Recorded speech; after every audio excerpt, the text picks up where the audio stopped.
کل رات میرے ایک دوست نے مجھے ویڈیو بھجوائی۔ پہلی ویڈیو میں ایک کمزور نحیف بزرگ دو پولیس اہلکاروں کے سامنے کھڑا تھا اور وہ بار بار پولیس والوں سے الجھ رہا تھا۔ اس کے ساتھ درمیانی عمر کی ایک خاتون تھی، جبکہ سامنے 50-51 سال کا ایک شخص کھڑا تھا اور وہ بار بار پولیس اہلکاروں کو کہہ رہا تھا کہ آپ اسے گرفتار کیوں نہیں کرتے، آپ اس کا سامان کیوں نہیں نکالتے۔ بزرگ پولیس والوں سے تکرار کر رہا ہے اور خاتون کہہ رہی تھی کہ آپ مجھے آرڈر دکھائیں۔ ASI انہیں یقین دلا رہا تھا کہ میرے پاس کورٹ آرڈرز ہیں، آپ اب گھر کے اس پورشن میں نہیں رہ سکتے۔ بزرگ پولیس کی بات ماننے کے لیے تیار نہیں تھا۔ پولیس اہلکار انہیں سمجھا رہے تھے، بریگیڈیئر صاحب آپ ہمارے بزرگ ہیں، ہمارے محترم ہیں، آپ ہمارے ساتھ کوآپریٹ کریں، ہمارے پاس آرڈر ہے اور ہم نے ہر صورت اسے پورا کرنا ہے۔ یہ تکرار بڑھ جاتی ہے اور آخر میں ASI کانسٹیبل کو کہتا ہے گاڑی منگواؤ اور ان تینوں کو اٹھا کر تھانے لے جاؤ، اور ویڈیو ختم ہو جاتی ہے۔ دوسری ویڈیو میں 50-51 برس کا شخص پولیس والوں کو کہتا ہے کہ آپ ان لوگوں کو گرفتار کیوں نہیں کرتے۔ پولیس اہلکار جواب دیتا ہے یہ بزرگ بھی ہیں اور بیمار بھی، ہم انہیں کیسے گرفتار کر سکتے ہیں، آپ اپنا سامان لے آئیں۔ اور وہ شخص سیڑھیاں اتر کر نیچے چلا جاتا ہے۔ یہ بوڑھا اور بیمار شخص بریگیڈیئر امتیاز احمد عرف بریگیڈیئر بلا تھا۔ ایک زمانہ تھا پورے ملک میں بریگیڈیئر امتیاز کا طوطی بولتا تھا۔ یہ حکومتیں بھی تبدیل کیا کرتا تھا اور جس کو دل چاہتا تھا اسے اٹھا کر ننگا کر دیتا تھا۔ اس نے کمیونسٹ لیڈر نذیر عباسی تک کو تشدد کر کے ہلاک کر دیا۔ اس کی شروعات پاک فوج کی انجینئرنگ کورس سے ہوئی۔ قدرت نے اسے مکار نیلی آنکھیں دی تھیں، لہٰذا ساتھی اسے بلا اور باگڑ بلا کہتے تھے۔ یہ انجینئرنگ کورس سے انٹیلیجنس میں آیا اور پھر پیچھے مڑ کر نہیں دیکھا۔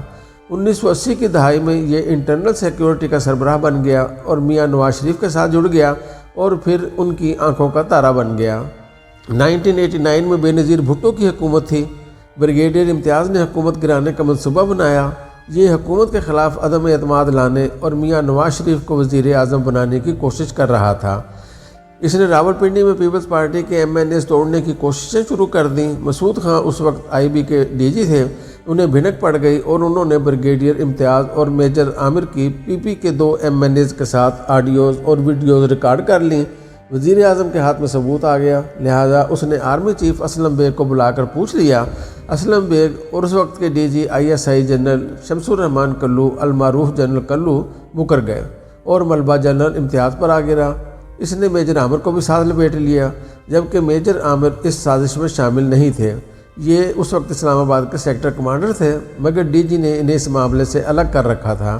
یہ سارا آپریشن بریگیڈیئر امتیاز ایڈیشنل DG انٹرنل ونگ کی حیثیت سے دیکھ رہا تھا۔ یہ آپریشن تاریخ میں مڈ نائٹ جیکال کے نام سے مشہور ہوا۔ بہرحال قصہ مختصر، جنرل اسلم بیگ نے بریگیڈیئر امتیاز اور میجر عامر کا کورٹ مارشل کر کے انہیں ملازمت سے فارغ کر دیا۔ میاں نواز شریف وزیر اعلیٰ پنجاب تھے۔ انہوں نے بریگیڈیئر امتیاز کو برخاستگی کے باوجود پنجاب میں ایڈیشنل چیف سیکرٹری لگا دیا۔ یہ 1990 میں الیکشن جیت کر پہلی بار وزیر اعظم بنے تو انہوں نے بریگیڈیئر بلا کو DG IB بھی لگا دیا اور یہاں سے بریگیڈیئر بلا کو ایک بار پھر عروج ملا۔ یہ 1993 تک DG IB رہا۔ میں ان دنوں تازہ اسلام آباد آیا تھا۔ میں نے اپنی آنکھوں سے اس شخص کا کر و فر اور جلال دیکھا۔ بڑے بڑے نامی گرامی وزراء اس کے دفتر کے باہر بیٹھے رہتے تھے۔ اقتدار اور طاقت کی گنگا اس کی میز کے نیچے بہتی تھی اور یہ خود بھی اس میں غسل کرتا تھا اور اپنے دوست احباب کو بھی ڈبکیاں لگواتا تھا۔ بہرحال قصہ مزید مختصر، 1994 میں بے نظیر بھٹو دوبارہ آ گئیں اور بریگیڈیئر ایک بار پھر پھنس گیا۔ 2001 میں جنرل مشرف نے نیب بنایا۔ بریگیڈیئر بلا بھی اس کی زد میں آ گیا۔ اس زمانے میں اسلام آباد میں اس کی 24 پراپرٹیز دریافت ہوئیں۔ زمینیں، زیورات، بینک اکاؤنٹس اور بے نامی جائیدادیں ان کے علاوہ تھیں۔ نیب نے عدالت میں کرپشن ثابت کر دی اور یوں اسے 8 سال قید ہو گئی۔ یہ 2008 میں ڈیالہ جیل سے رہا ہوا اور 2010 میں اسے ایک بار پھر چیئرمین OGDC عدنان خواجہ کے ساتھ گرفتار کر لیا گیا، مگر یہ اس وقت تک کینسر کا مریض بن چکا تھا۔ اس کی حالت بھی ٹھیک نہیں تھی، لہٰذا عدالت نے اسے رہا کر دیا اور یہ اس کے بعد گوشہ گمنامی میں چلا گیا۔ میں بھی اسے بھول گیا، لیکن پھر اچانک اتوار کی رات اس کی ویڈیو سامنے آئی اور میں قسمت کا رنگ دیکھ کر دنگ رہ گیا۔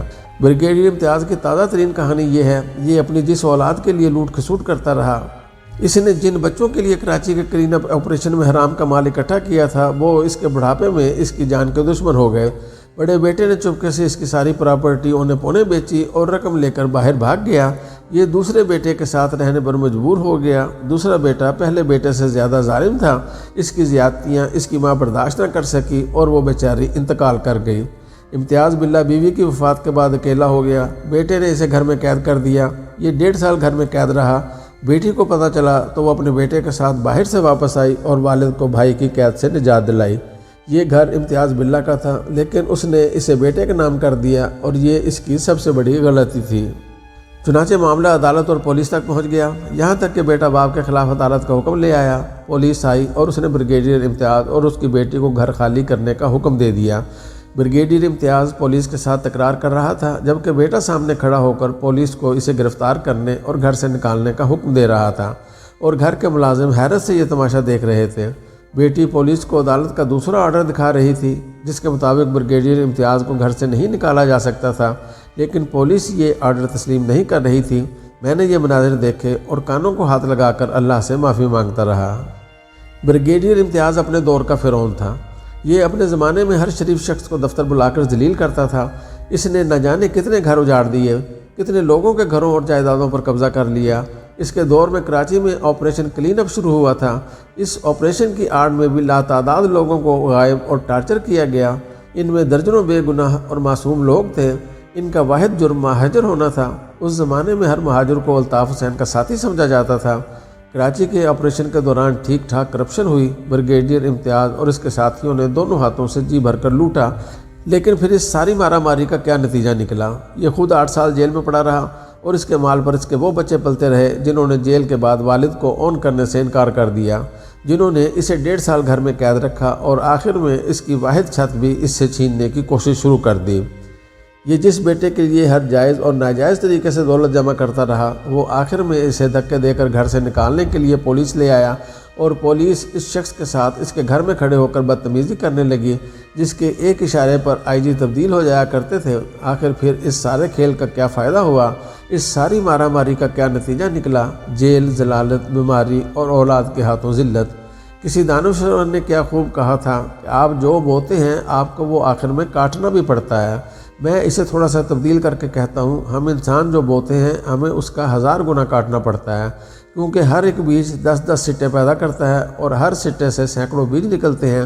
ہم اگر ایک بیج بو کر ایک بیج کاٹ لیں تو شاید زیادہ تکلیف نہ ہو، مگر برائی اور عبرت کے ہر بیج سے سینکڑوں سٹے اور ہزاروں لاکھوں بیج پیدا ہوتے ہیں، اور یہ بیج اور یہ سٹے انسان کو سکون سے مرنے بھی نہیں دیتے۔